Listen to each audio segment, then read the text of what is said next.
చాలామంది సాక్ష్యాలు మీరు వింటా ఉన్నారు యూట్యూబ్లో. విన్న వాళ్ళందరూ మొట్టమొదటిగా ఆయన మాలవాళ్ళ దేవుడు, మాదిగోళ్ళ దేవుడు, చిన్నవాళ్ళ దేవుడు, వాళ్ళ దేవుడు, వీళ్ళ దేవుడు, శూద్రుల దేవుడు, ఆయన ఇస్రాయేల్ దేవుడు, విదేశీ దేవుడు అని చెప్పిన వాళ్ళే ఇప్పుడు చివరికి వచ్చి ఏమన్నారు వాళ్ళు? యేసుక్రీస్తు మా దేవుడు అంటున్నారు, యేసుక్రీస్తు మనందరి దేవుడు అంటున్నారు. ఎందుకంటున్నారంటే అదే యేసుక్రీస్తు గొప్పతనం. వివాదాస్పద గుర్తు. యేసుక్రీస్తు ఎవరో వివాదాస్పద గుర్తుగా దేవుడు నియమించాడు, మనం నియమించింది కాదు. బైబిల్ అనేది వివాదాలకు పుట్టినటువంటి గ్రంథమే బైబిల్ గ్రంథం. బైబిల్ గ్రంథం చదువుతూ ఉన్నప్పుడు క్రైస్తవులలోనే బైబిల్ని సరిగా అర్థం చేసుకోలేక ఒక బైబిల్లోంచి అనేకమైన వర్షం. కొంతమంది వచ్చి జన్మ పాపం లేదంటారు. అదే బైబిల్ నుంచి కొంతమంది వచ్చి లేదండి జన్మ పాపం ఉందంటారు. కొంతమంది వచ్చి దేవుని కుమారులు, నరుల కుమార్తెలు అనే సబ్జెక్ట్ వచ్చినప్పుడు ఈ దేవుని కుమారులు అంటే పరలోకంలో నుంచి వచ్చినటువంటి దేవదూతలు భూలోకానికి వచ్చి వాళ్ళు ఏం చేశారంటే భూమి మీద ఉన్నటువంటి స్త్రీలతో సంభోగం చేసి పిల్లలు కన్నారని ఒక వర్షం.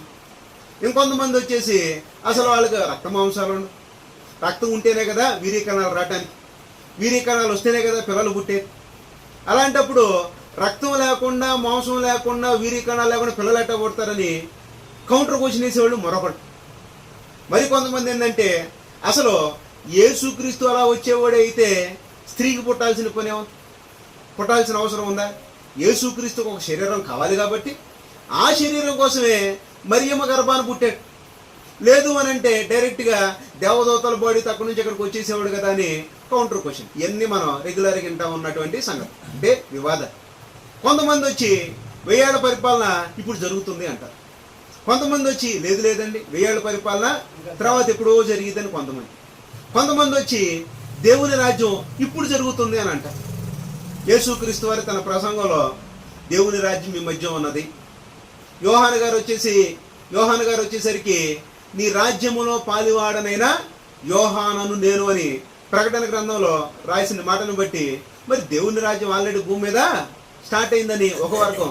కొంతమంది వచ్చేసి ఏమంటారంటే లేదండి దేవుని రాజ్యం మళ్ళీ వస్తుంది, కావాలంటే యేసుక్రీస్తే నేర్పించాడు పరలోక ప్రార్థన ఏమని, నీ రాజ్యము వచ్చునుగాక అన్నాడు, అది ఎప్పుడో వచ్చిందని కొంతమంది వచ్చి యేసుక్రీస్తు వారి 2వ రాకడలో రాజ్యాన్ని ప్రారంభిస్తాడు అని కొంతమంది బైబిల్ గ్రంథంలో కొరింథీయులకు రాసిన పత్రికల నుంచి ఒక మంచి మాటను తీసి 2వ రాకడలో బలంగా ఆయన భూమి మీదకి వచ్చి రాజ్యాన్ని దేవునికి అప్పగిస్తాడు అనే మాటను చూపించి ప్రెజెంట్ రాజ్యం ఉంది, 2వ రాకడైన రాజ్యాన్ని ఇస్తాడు, స్టార్ట్ చేయటం కాదు అని ఒక వర్గం. చూసారా, క్రైస్తవుల్లోనే డిఫరెంట్ వర్షన్లు వచ్చినాయి.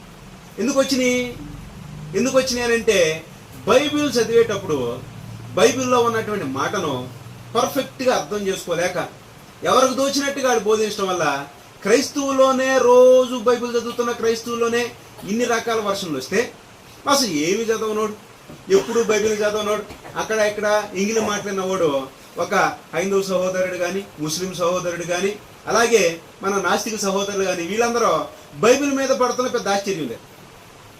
యేసుక్రీస్తు ఎవరో వివాదాలకు గుర్తు, కింగ్ ఆఫ్ కాంట్రవర్సీస్, ఆయన పేరే యేసుక్రీస్తు.